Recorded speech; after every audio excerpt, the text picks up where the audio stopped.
Hello, स्वागत है आपका हमारे एक और वीडियो के अंदर। आज हम माध्यमिक परीक्षा कक्षा 10 के 2023 के बोर्ड पेपर का सॉल्यूशन देखेंगे। तो चलिए शुरुआत करते हैं और हमारे पहले सवाल के साथ शुरुआत करते हैं। हमारा जो पहला सवाल है हमारा जो पहला सवाल होने वाला है कि खंड अ के अंदर जो पहला सवाल है, वृद्धि का संदमन करने वाले हार्मोन का उदाहरण है। जो वृद्धि का संदमन करता है, जो वृद्धि का संदमन करने वाला जो हार्मोन है, वो कौन सा है हमारा? तो वृद्धि का संदमन करने वाला जो हार्मोन होता है, वो होता है आपका कौन सा? एफसीसी कम्ल। एफसीसी कम्ल जो होता है वो वृद्धि का संदमन करने वाला हार्मोन जो होता है। ठीक है, जिब्रोलिन जो होता है वो तने की लंबाई बढ़ाने में सहायक होता है, साइटोकाइनिन कोशिका विभाजन को प्रेरित करता है। और इंसुलिन जो होता है वो अग्नाशय ग्रंथि के द्वारा रिलीज होता है, जो हमारे रक्त में शर्करा के मात्रा को नियंत्रित करने का काम करता है। अगला सवाल है, मस्तिष्क का कौन सा भाग शरीर की स्थिति और संतुलन के लिए उत्तरदायी है? तो मस्तिष्क का जो भाग जो होता है वो होता है अनुमस्तिष्क। अनुमस्तिष्क जो होता है, जो शरीर के संतुलन के लिए क्या होता है? उत्तरदायी होता है। अब है हमारा अगला सवाल जो है कि आपके जो R R capital R small R और कैपिटल वाई स्मॉल वाई जीनी संरचना का बाह्य लक्षण होगा। तो देखिए, कैपिटल आर और स्मॉल आर ये किसको दर्शा रहे हैं? ये आपके गोल को दर्शाएंगे। अगर यहाँ पर कैपिटल आर होता तो भी ये गोल को प्रेजेंट करता, लेकिन स्मॉल आर और स्मॉल आर होता तो ये किसको प्रदर्शित करता?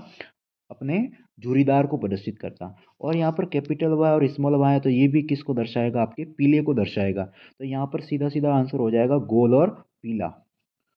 ऊर्जा के नवीनीकरण स्रोत का उदाहरण कौन सा है? ऊर्जा का नवीनीकरण स्रोत वो होते हैं जो कंटिन्यूसली चलते रहते हैं, जो खत्म नहीं होते, जो जो जो असीमित होते हैं, जो खत्म नहीं हो सकते, उनको क्या बोलते हैं? नवीनीकरण स्रोत बोलते हैं।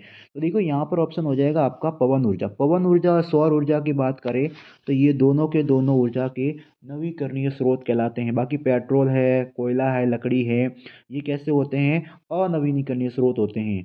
तो इसका सीधा सीधा आंसर हो जाएगा आपके पवन ऊर्जा। यहाँ पर अगर आपके ऑप्शन सौर ऊर्जा होता तो वो भी कैसा होता? आपके नवीकरणीय ऊर्जा स्रोत कहलाता है।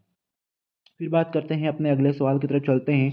हमारा जो अगला सवाल है कि आपके राजस्थान में जल संग्रहण की पुरानी संकल्पना है। देखो, जैसे पानी का स्टोर करने की जो युक्ति है, हमारे राजस्थान के अंदर बहुत पुरानी युक्ति है जो आज भी प्रचलित है।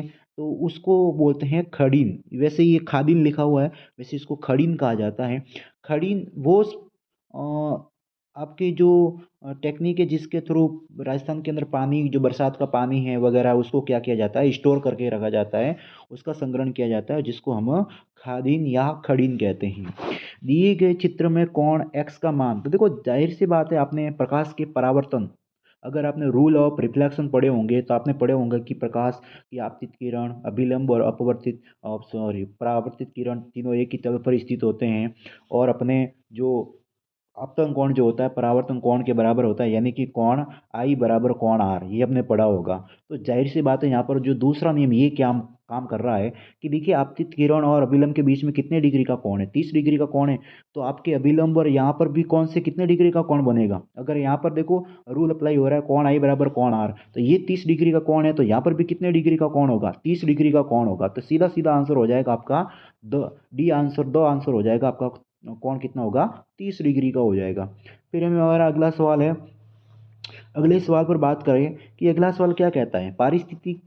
पारितनिका की पेशियां नियंत्रित के करती है। जो परितनिका होती है, वो परितनिका किसको कंट्रोल करती है? हमारी आंखों का ही ये भाग है। अगर आपने पढ़ा होगा, हमारी आंखों में दृष्टि पटल, कॉर्निया, आपके जो अभिनेत्र लेंस वगैरह, परितनिका, जो सारे के सारे भाग पाए जाते हैं जो हमारे आंखों के अंदर प्रेजेंट रहते हैं। तो परितनिका क्या करती हैं? आपके पुतली के आकार को नियंत्रित करती है। जो अगर आपसे पूछे कि परिचारिका का काम क्या होता है, हमारी जो आंखों की जो पुतली होती है उसकी जो साइज होती है या उसका आकार जो होता है, उसको नियंत्रित करने का काम कौन करता है? आपकी परितानिका करती है। अगला सवाल है, के डब्ल्यू एच किस भौतिक राशि का मात्रक है? तो देखो, यहाँ पर के W H kilo watt hover, के का मतलब होता है किलो, डब्ल्यू का मतलब होता है वॉट, और एच का मतलब क्या होता है? हॉवर। तो यानी कि के डब्ल्यू एच किसकी राशि का मात्रक है? आपकी विद्युत ऊर्जा, यानी कि इलेक्ट्रिक एनर्जी का मात्रक होगा आपके आपके देखो, शक्ति का मात्रक क्या होता है? शक्ति का मात्रक वॉट होता है।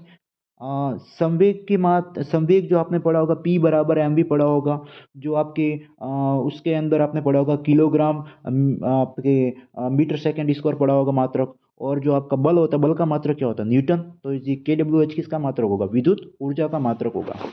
अगला सवाल है, ओम के नियम से संबंधित दिए गए विद्युत परिपथ में युक्ति y को पहचानिए। देखो y कौन सी है? ये वाली युक्ति है।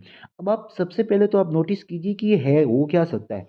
वोल्टमीटर है, कुंजी है, विद्युत सेल है या अमीटर है? तो देखिए विद्युत सेल तो आपका ये रहा, तो ये हो नहीं सकता। ये आपकी कुंजी यहाँ दे रखी है।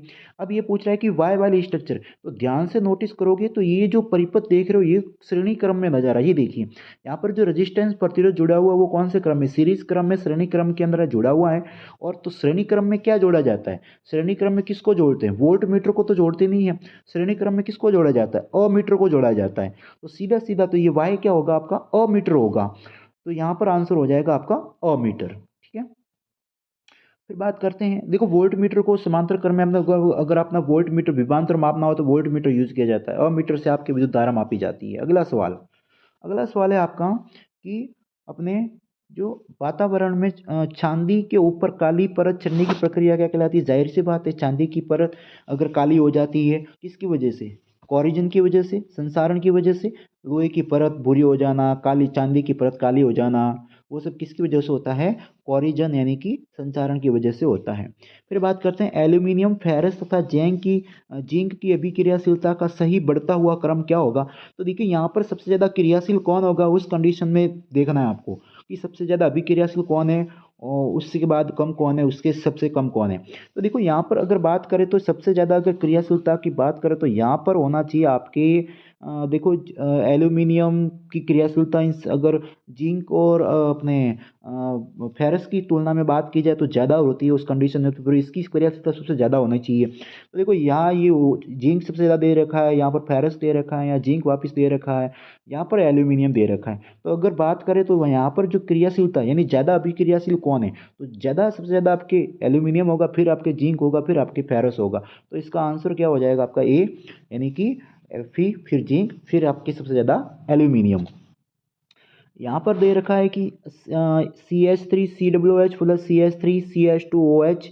यहाँ पर देखिए ये ऊष्मा से पी, देखो ये किसका साइन होता है? ये अपने उत्क्रमणीय अभिक्रिया। उत्क्रमणीय अभिक्रिया का मतलब क्या होता है? जो दोनों दिशाओं में संपन्न होती है उसको बोलते हैं उत्क्रमणीय अभिक्रिया। यहाँ पर बोल रहा है कि ए क्या है? यहाँ पर H2O दे रखा है पीछे, यहाँ पर ए क्या होगा? तो जाहिर सी बात है, देखिए यहाँ पर दे रखा है CH3COOH। तो यहाँ पर ध्यान से देखोगे तो यहाँ पर देखिए आपके बात करें CH3 और फिर आपके वापस CH3 दे रखा है। तो जाहिर सी बात है यहाँ पर आप देख रहे हो, तो यहाँ पर देखिए इसका सीधा सीधा आंसर हो जाएगा, ये देखो डी वाला दिख रहा है, क्योंकि यहाँ पर देखिए CH3 भी दे रखा है, CH3 के बाद COOH, COO और वापस CH3, CH2 हो गया यहाँ पर। तो यहाँ पर देखो COOH दे रखा है और यहाँ पर वापस CH3 हो गया। तो यहाँ पर आंसर क्या हो जाएगा आपके? डी वाला, द वाला जो आंसर हो जाएगा ये। यहाँ पर ए क्या आएगा आपका? ये दो आ जाएगा। फिर बात करते हैं अपने अगले सवाल की तरफ चलते हैं। हमारा जो अगला सवाल है कि लार में भी एक एंजाइम होता है जिसे क्या बोलते हैं? देखो लार में जो एंजाइम होता कौन सा होता है? या तो हम क्या बोलते हैं? एमिलेज बोलते हैं, या हम उसको क्या बोलते हैं? टाइलिन बोलते हैं। तो आंसर क्या हो जाएगा? या तो टाइलिन कहो या एमिलेज एंजाइम पाया जाता है हमारे लार के अंदर पाया जाता है। कायिक प्रवर्धन लाभ यह है कि इस प्रकार उत्पन्न सभी पौधे आनुवंशिक रूप से जनक पौधों के कैसे होते हैं? समान होते हैं। देखो कायिक पौधों से जो भी नए पौधे तैयार होते हैं वो अपने जो पेरेंटल पीढ़ी होती है, जनक पीढ़ी होती है, उसके कैसे होते हैं? समान ही होते हैं। पदार्थ जो जैविक प्रक्रम द्वारा अपघटित होते हैं वे क्या कहलाते हैं? इनकी वे पदार्थ जिनका जीवाणुओं के द्वारा जैविक अपघटन के द्वारा अपघटन हो जाता है उसको हम क्या बोलते हैं? जैव निम्नीकरणीय पदार्थ बोलते हैं, ध्यान रखना। उसको हम क्या बोलते हैं? जैव निम्नीकरणीय पदार्थ कहते हैं। तो इसका आंसर क्या हो जाएगा? जैव निम्नीकरणीय पदार्थ आ जाएगा। चुंबक के सजातीय ध्रुव, सजातीय ध्रुव का मतलब क्या होता है? दोनों जो ध्रुव होते हैं वो समान होते हैं। चुंबक के कितने ध्रुव होते हैं? दो ध्रुव होते हैं आपके, उत्तरी ध्रुव होता है, दक्षिणी ध्रुव होता है, नॉर्थ और साउथ। तो दोनों अगर समान हो तो समान ध्रुवों के बीच में क्या होगा? आपके प्रतिकर्षण होगा, जाहिर सी बात है। समान ध्रुवों के बीच में क्या हो जाएगा? प्रतिकर्षण। और विपरीत ध्रुवों के बीच में क्या होगा? आकर्षण होगा। सिरके में उपस्थित अम्ल का रासायनिक नाम, देखो सिरके में अम्ल उपस्थित रासायनिक नाम, देखो सिरके में अम्ल होता है। अब सिरके में पहली बात तो कौन सा अम्ल होता है? सिरके में कौन सा अम्ल होता है? एसिटिक अम्ल होता है। तो एसिटिक अम्ल का रासायनिक नाम क्या होता है? या तो हम उसको क्या बोलते हैं आपके एसिटिक अम्ल, या फिर उसको क्या बोलते हैं हम एथेनोइक अम्ल बोलते हैं। क्या बोलते हैं हम इसको? एथेनोइक अम्ल कहते हैं। तो क्या होगा? एथेनोइक अम्ल, या फिर इसको हम एसिटिक अम्ल जिसको हम बोलते हैं एसिटिक अम्ल या एथेनोइक अम्ल बोलते हैं। एसिटिक अम्ल ही होता है हमारे सिरके में। सिरके के अंदर कौन सा अम्ल होता है? एसिटिक अम्ल होता है या फिर एथेनोइक अम्ल होता है। ठीक है ना। फिर है हमारा अगला सवाल, आधुनिक आवर्त सारणी में तीसरे आवर्त में उपस्थित तत्वों की संख्या। तो देखो ये भी सिलेबस में तो नहीं है, लेकिन मैं इसका आंसर बता देता हूँ। देखिए अगर आपने तत्वों की संख्या निकालने का सूत्र पढ़ा होगा 2n²। तो यहाँ पर बोल रहा है कि आधुनिक आवर्त सारणी के अंदर तीसरे तत्व कौन से? तीसरा आवर्त। तो तीसरा आवर्त की बात करें तो यहाँ पर n यहाँ पर क्या आवर्तों की संख्या, तो यहाँ पर क्या होगा 2। n कितना है आपका? 3। तो 3 का स्क्वायर, एन की जगह कितना आ गया? 3 आ गया। 3 का स्क्वायर, 3 का स्क्वायर कितना होता है? 3 × 3 9। 9 को अगर 2 से मल्टीप्लाई करोगे तो कितना आ जाएगा? 18, यानी कि 18। ठीक है। तो इस प्रकार से तत्वों की संख्या कितनी हो जाएगी? 18 हो जाएगी। फिर बात करते हैं अपने अगले सवाल की तरफ चलते हैं।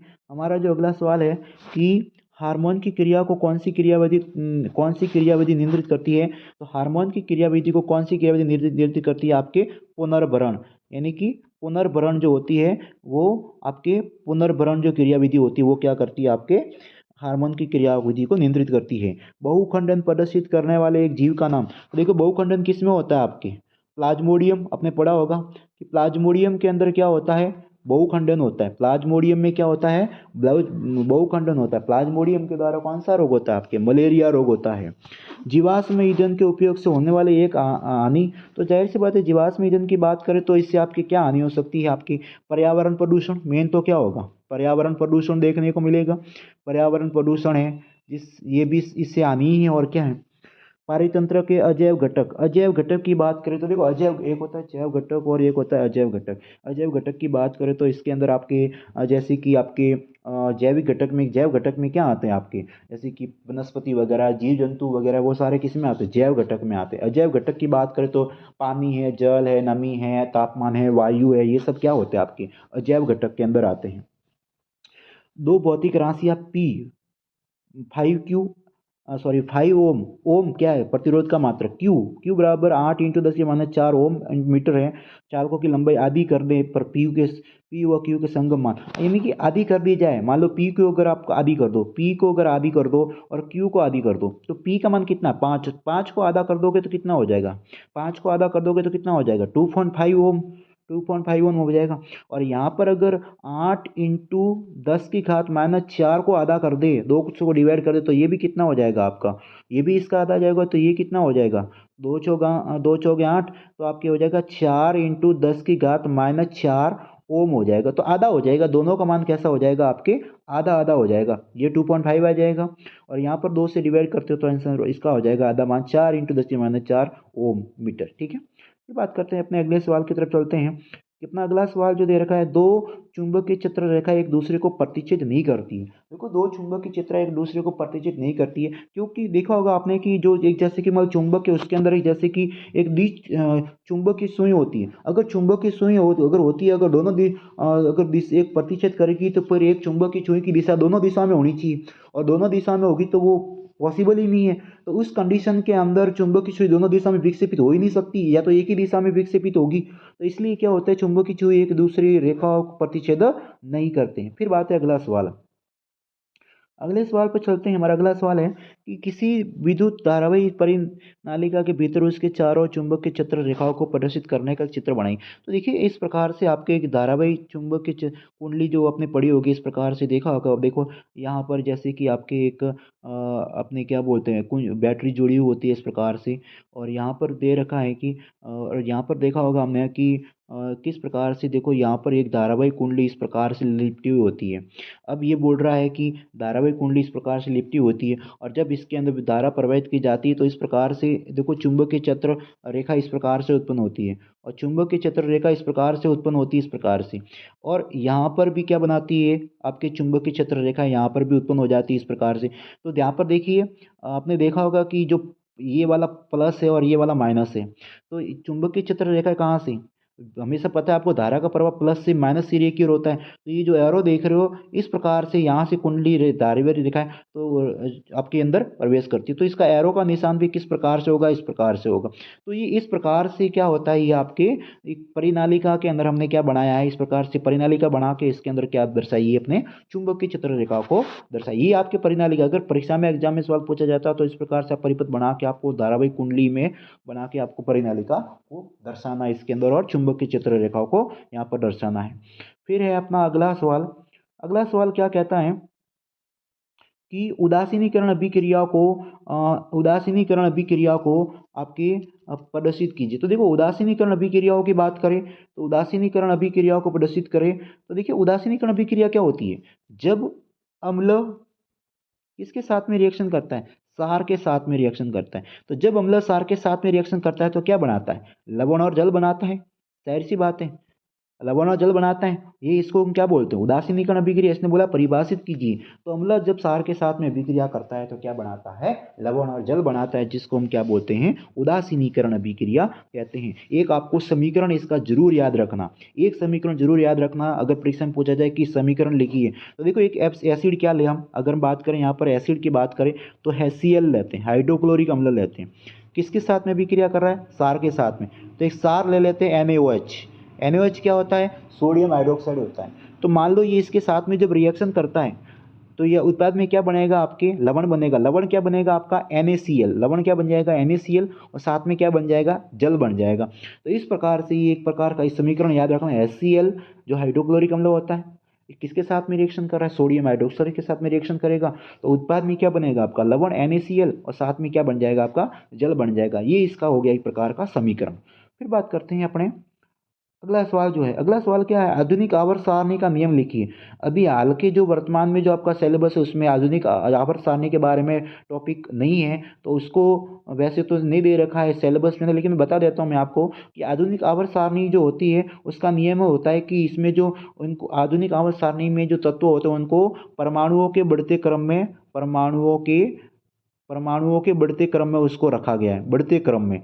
और ये परमाणु जो होते बढ़ते क्रम में उनके आवर्ती फलन होते हैं। ये वैसे वर्तमान में सिलेबस में नहीं दे रखा टॉपिक, तो मैंने आपको वैसे भी इसको बता दिया है कि परमाणुओं के बढ़ते क्रम में उनके रखा जाता है और उनके आवर्ती फलन होते हैं, उनके गुणों के आवर्ती फलन होते हैं। फिर बात करते हैं, हमारे अगले सवाल की तरफ चलते हैं। अगला सवाल है कि CuO+H2 उसको हीट दिया जा रहा है, उष्मा दिया जा रहा है, Cu+H2 बन रहा है। अभिकारक अपक्षयित हो रहा है। देखो जाहिर सी बात है, अपक्षयित का मतलब क्या होता है, जहाँ ऑक्सीजन की कमी होती है, ऑक्सीजन की कमी होती है क्या होता है, अपक्षयित अपचयन होता है। तो जाहिर सी बात है देखोगे तो यहाँ पर देखो CuO+H2 दे रखा है, और यहाँ पर देखिए तो यहाँ पर CuO था, ऑक्सीजन था, लेकिन यहाँ पर आते आते ऑक्सीजन की हो गई कमी।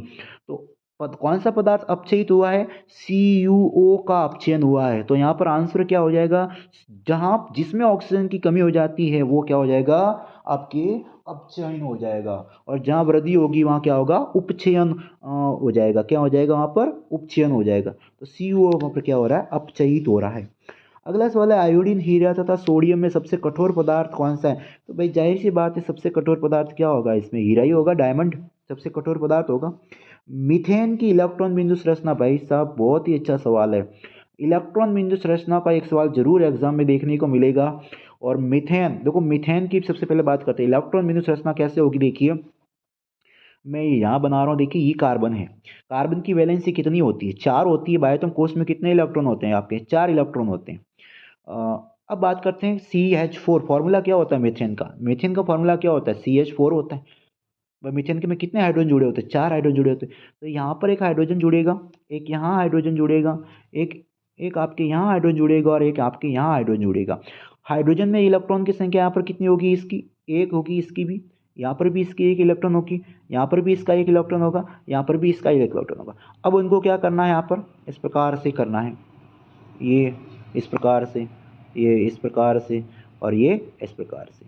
अब क्या करना है, यहाँ पर इस प्रकार से हो जाएगा, ये इस प्रकार से, ये हो गई आपकी CH4, यानी कि आपके देखो यहाँ पर CH4, देखो वैलेंसी आपको पता होनी चाहिए कि बायोटम कोष में कितने इलेक्ट्रॉन हैं, इसकी संयोजकता कितनी है, हाइड्रोजन के बायोटम कोष में कितने इलेक्ट्रॉन हैं, और एक दूसरे के साथ में क्या करेंगे, साझेदारी करेंगे, और इस प्रकार से एक अष्टक पूरा करेंगे, और इस प्रकार से इलेक्ट्रॉन बिंदु संरचना बनाएंगे। तो ये आपके CH4, देखो इस प्रकार से आपके कार्बन के साथ में कितने हाइड्रोजन जुड़े, 4 हाइड्रोजन, एक, ये दो, ये तीन, और ये चार, CH4, सी बीच में, एक में, एक दो तीन चार, ये 4 हाइड्रोजन इसके साथ में जुड़ गए। ये इलेक्ट्रॉन बिंदु, तो एक एग्जाम में जरूर बोर्ड में पेपर में प्रश्न देखने को मिलेगा आपके इलेक्ट्रॉन बिंदु संरचना बनाने का, अच्छे से ध्यान रखना है इसको।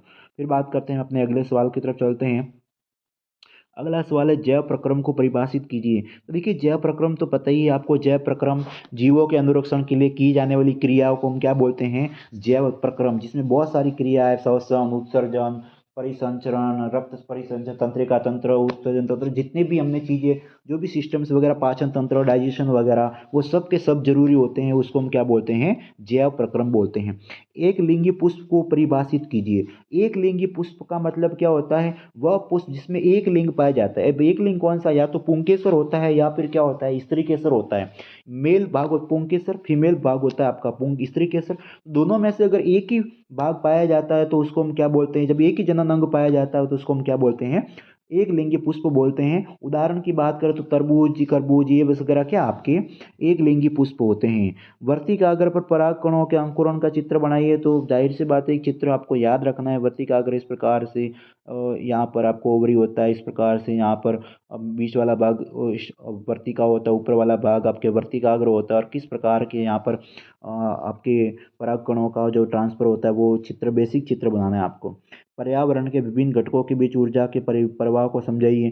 तो पर्यावरण के विभिन्न घटक आपको याद रखना है कि किस प्रकार से एक क्या बनते हैं उसको, आपकी ऊर्जा प्रवाह के लिए, या आपकी जो एक जाल बना जिसमें आपको प्रोडक्ट होता है, इसके ऊपर आपके उत्पादक, प्राथमिक उपभोक्ता, द्वितीय उपभोक्ता, तृतीय उपभोक्ता, किस प्रकार से शाकाहारी, मांसाहारी, सर्वाहारी डिपेंड रहकर अपने फूड चेन, अपना भोजन को ग्रहण करते हैं। और ऊर्जा का क्या होता है, एक स्तर से दूसरे स्तर में क्या होता है, ऊर्जा का क्या होता है, ट्रांसफर होता रहता है। ऊर्जा एक स्तर से दूसरे स्तर में क्या होती है, स्थानांतरित होती रहती है। तो इस प्रकार से आपको एक इसको बताना है।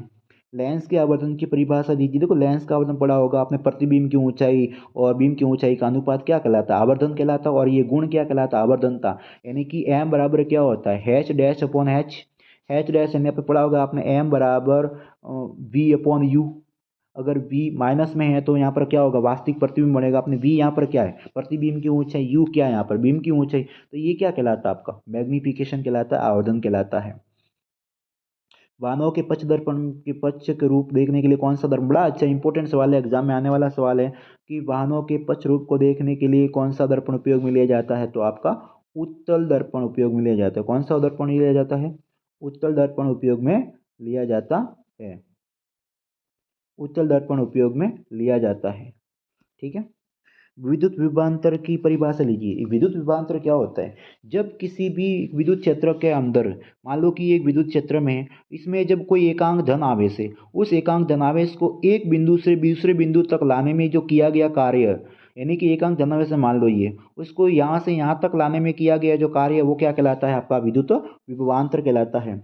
और एक होता है विद्युत विभव। विद्युत विभव में क्या होता है कि एकांक धनावेश को कोई अनंत जगह, इन्फिनिट जगह, अनंत जगह, अनंत से किसी बिंदु तक लाने में किया गया कार्य क्या कहलाता है, विभव कहलाता है। और विभवांतर में क्या होता है, एक बिंदु से दूसरे बिंदु तक लाने में किया गया कार्य विभवांतर कहलाता है। जूल के तापन नियम पर आधारित किन्हीं दो युक्तियों के नाम। तो जूल के तापन नियम पर आधारित युक्तियां, जैसे कि अपने बात करें कि प्रेस, विद्युत प्रेस वगैरह है, इसके अलावा हीटर वगैरह है, ये किस पर काम करते हैं, जूल के तापन नियम पर काम करते हैं। चलिए अगले सवाल की तरफ चलते हैं। हमारे अगला सवाल है कि आपके श्रेणी क्रम के अंदर, श्रेणी क्रम में जुड़े तीन प्रति श्रेणी क्रम में जुड़े तीन प्रतिरोधकों के संयोजन के सूत्र लिखिए। तो आपको पता है श्रेणी क्रम में, आपको पता है जैसे कि एक परिपथ अपना बनाते हैं, यहाँ पर एक जुड़ा हुआ प्रतिरोध, दूसरा जुड़ा हुआ है, तीसरा जुड़ा हुआ है, और यहाँ पर एक अपने हमने यहाँ पर एक कुंजी लगा दी है, बैटरी लगा दी है, या हमने एक यहाँ पर कुंजी लगा दी है। तो ये देखो तीनों के तीनों प्रतिरोध हमने श्रेणी क्रम में जोड़े हैं। ये आपका R1 हो गया, ये R2 हो गया, ये R3 हो गया। और आपको पता है श्रेणी क्रम के अंदर विभवांतर कैसा होता है, बहने वाली धारा कैसी होती है, समान होती है। तो ये भी आई धारा इसमें भी बहेगी, इसमें भी आई धारा बहेगी, और इसमें भी आई धारा बहेगी। विभवांतर तीनों में अलग होता है, ये V1 हो गया, ये V2 हो गया, और ये V3 हो गया। तो इस प्रकार से आपको क्या करना है, एक और फॉर्मूला पता ही है आपको, R1 प्लस R2 प्लस और R3 श्रेणी क्रम के अंदर प्रतिरोध निकालने का ये फॉर्मूला होता है। फिर बात करते हैं अपने अगले सवाल की तरफ चलते हैं। फ्लेमिंग का बाहामस नियम बाया लेफ्ट हैंड रूल आपको याद रखना है। विद्युत धारा की दिशा को कौन दर्शाता है, चुंबक के क्षेत्र की दिशा को कौन दर्शाता है।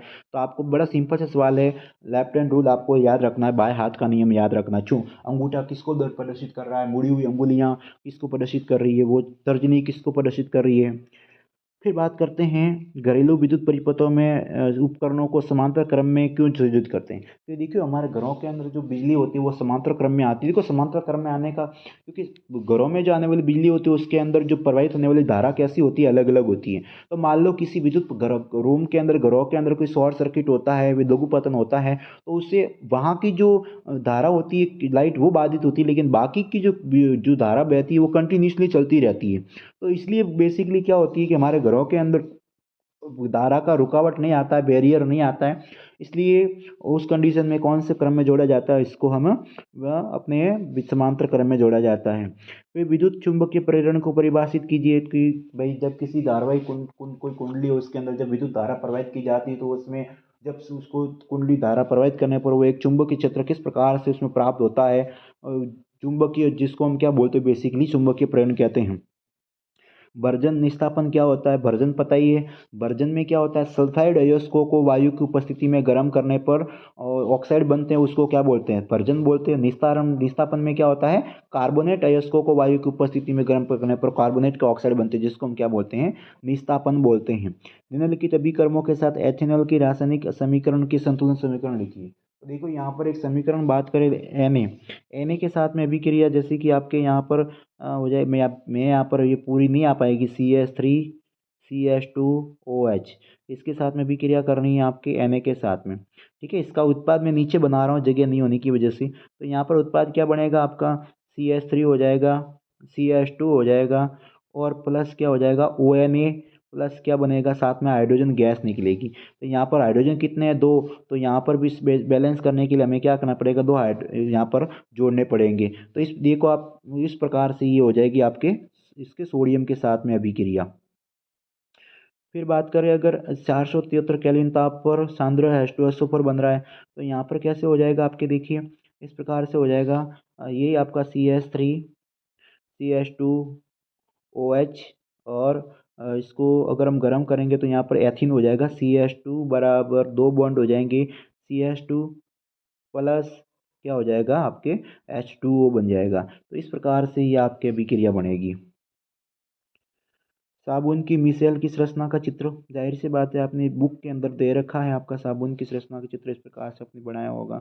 इस प्रकार से, इस प्रकार से, इस प्रकार से ये चित्र आपने मिसेल में पढ़ा होगा आपने, किस प्रकार से मिसेल बनता है। तो ये चित्र आपको अच्छे से इसके अंदर बनाना है आपको।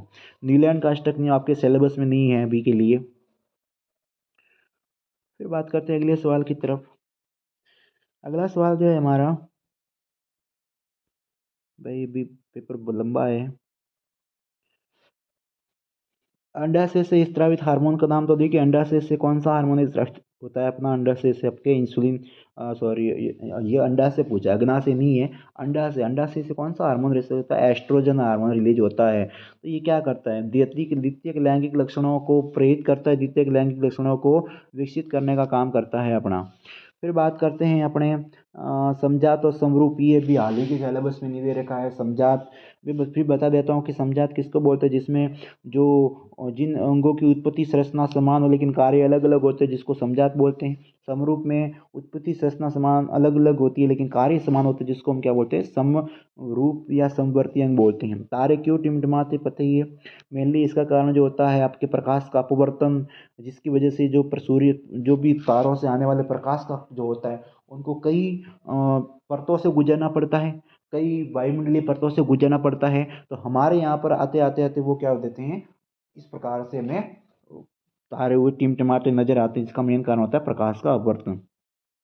खतरे के संकेत लाल रंग के क्यों होते हैं? देखो, खतरे के संकेत के लाल रंग के इसलिए होते हैं क्योंकि आपको जो लाल रंग होता है जिसकी वेवलेंथ बहुत ज़्यादा होती है, तरंग दैर्ध्य ज़्यादा होता है, लेकिन इसका जो प्रकीर्णन होता है, प्रकीर्णन कम होता है, तरंग दैर्ध्य ज़्यादा होती है, जिसकी वजह से ये क्या होते हैं, लाल रंग के होते हैं। संयोजन अभिक्रिया बहुत ही सीधा सवाल है। जब दो या दो से अधिक पदार्थ आपस में जुड़ के एक नया पदार्थ बनाते हैं जिसको संयोजन अभिक्रिया बोलते हैं। समीकरण याद रखो, C+O2 उत्पाद में क्या बनेगा, CO2 बनेगा। और वियोजन अभिक्रिया का समीकरण याद करो, CaCO3 जब टूटेगा तो दो पदार्थ बनेंगे, CaO प्लस CO2 बनेगा। तो समीकरण आपको भी याद रखने हैं इसके दोनों के। फिर बात करते हैं हमारे अगले सवालों की तरफ चलते हैं। अगला सवाल जो है कि वायवीय श्वसन को परिभाषित कीजिए। तो देखो, वायवीय श्वसन की बात करें तो पता ही है, वायु की उपस्थिति में ऑक्सीजन की उपस्थिति में होने वाला श्वसन वायवीय श्वसन कहलाता है। मानव श्वसन तंत्र के वायु मार्ग को समझाइए, किस प्रकार से हमारे अंदर ऑक्सीजन किस प्रकार से श्वसन की प्रक्रिया होती है, वो आपको अच्छे से चित्र के द्वारा समझाना है, मानव श्वसन तंत्र का चित्र बनाना है। फिर आपके पाचन, पाचन क्या होता है, भोजन के जटिल पदार्थों को सरल पदार्थों में तोड़ना क्या कहलाता है, पाचन कहलाता है। और भोजन के अंदर अग्नाशय रस, ये अग्नाशय रस, देखो अग्नाशय रस किसके द्वारा रिलीज होता है, आपके अग्नाशय ग्रंथि के द्वारा रिलीज होता है, जो भोजन के डाइजेशन में मिल जाते हैं, जो पाचन करने में सहायक होते हैं, जो भोजन जटिल पदार्थों को सरल पदार्थों में तोड़ने का काम करते हैं। और पाचन तंत्र का ही चित्र बनता है। देखो यहाँ पर डायग्राम बनाने हैं आपको, और यहाँ पर इस प्रकार से ये हो गए हमारे सवाल, यहाँ पर हो गए, यहाँ पर हो गए, यहाँ तक हो गए, यहाँ तक हो गए। इसके अलावा देखिए, एक अवतल दर्पण से प्रतिबिंब बनाना, किरण बने जब एक दूसरे के फोकस बिंदु पर स्थित हो। तो देखो, जब प्रकाश किरण एक फोकस बिंदु पर स्थित हो तो यहाँ पर आपको क्या करना है, इसका प्रतिबिंब बनाना है। तो देखो यहाँ पर ये क्या बोल रहा है, यहाँ पर अवतल दर्पण दे रखा हो। तो यहाँ पर देखो, जैसे कि अपने ये अवतल दर्पण है, और अवतल दर्पण की बात करें तो ये आपका अवतल दर्पण हो गया। यहाँ पर P हो गया, जब वस्तु क्या हो, आपके फोकस बिंदु पर जब प्रकाश की किरण मुख्य अक्ष के समांतर होती है तो आपकी क्या होती है, अपराग के बाद मुख्य फोकस से गुजरती है इस प्रकार से। और यहाँ पर एक इसके अलावा क्या होगा, यहाँ पर जब प्रकाश किरण वो क्या बोल रही दर्शाए, जिसमें चित्र दे रखा है, और ये मान लो एक प्रकाश वक्र के अंदर जो गुजरती है तो बिना मुड़े सीधी निकल जाती है, इस प्रकार से आपको एक चित्र बनाना था। गोली दर्पण की वक्रता त्रिज्या, ये बड़ा सिंपल सवाल है, फोकस दूरी ज्ञात कीजिए। तो देखो, आर बराबर क्या होता है, आर बराबर 2f होता है। तो एफ बराबर क्या हो जाएगा, R/2 हो जाएगा। आर कितना दे रखा है, 14, 14 को मतलब 2 का भाग दोगे तो कितना आएगा, 7 सेंटीमीटर। तो फोकस दूरी कितनी हो जाएगी, 7 सेंटीमीटर हो जाएगी। ये बड़ा अच्छा सवाल था। फिर दे रखा है एक लेंस से प्रतिबिंब बनाई जिसमें वस्तु एफ और 2f के बीच में। तो आपको एक प्रतिबिंब बनाना है इसमें लेंस के अंदर। एक लेंस की क्षमता 2.5, तो फोकस दूरी, तो देखो P बराबर क्या होता है, 1/f। लेंस की क्षमता निकालने का फॉर्मूला क्या होता है, P बराबर 1/f। तो P दे रखा है, F निकालना, तो F बराबर क्या हो जाएगा, 1/P। तो आपके कितना दो रेखा यहाँ पर, 1। अगर 1 के अंदर 2.5 का भाग दोगे तो यहाँ पर कितना आ जाएगा आपके, 10, 10 डिवाइड करोगे, 10 आप 1 को 2.5 का डिवाइड करोगे तो आपका कितना आ जाएगा आपके, तो यह आ जाएगा आपका 0 पॉइंट समथिंग 4, 0 पॉइंट आपका हो जाएगा आपके 4 हो जाएगा, 0.4 आंसर आ जाएगा इसका, 0.4। फिर बात करते हैं यहाँ पर गंधीय सूचक का एक उदाहरण, आपको पता ही है, गंधीय सूचक का एक उदाहरण आपको याद रखना है। जो आपके इंडिकेटर जो होते हैं वो इस प्रकार से, शुद्ध जल का पीएच कितना होता है, पता ही आपको, शुद्ध जल का पीएच कितना होता है, 7 होता है। शुद्ध जल का पीएच याद रखना है, कितना होता है, 7 होता है। ठीक है।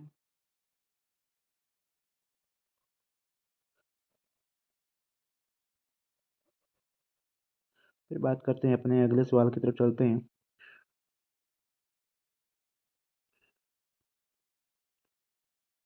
तो देखिए, इसमें सोडियम कार्बोनेट के साथ हाइड्रोजन कलर के मतलब अभिक्रियाओं के चलिए विलयन को प्रभावित करने सोडियम अक्सर के, तो आपको रासायनिक अभिक्रिया लिखनी है सोडियम हाइड्रोक्साइड में हाइड्रोक्लोरिक अम्ल के साथ में। तो देखो, ये आपका पूरा का पूरा पेपर था 2023 का बोर्ड का, हमने अच्छे से इसको सॉल्व किया है। तो उम्मीद है कि आपको इससे बहुत ज़्यादा लाभ मिलेगा आने वाले बोर्ड एग्जाम के लिए। प्रिपरेशन करते रहिए।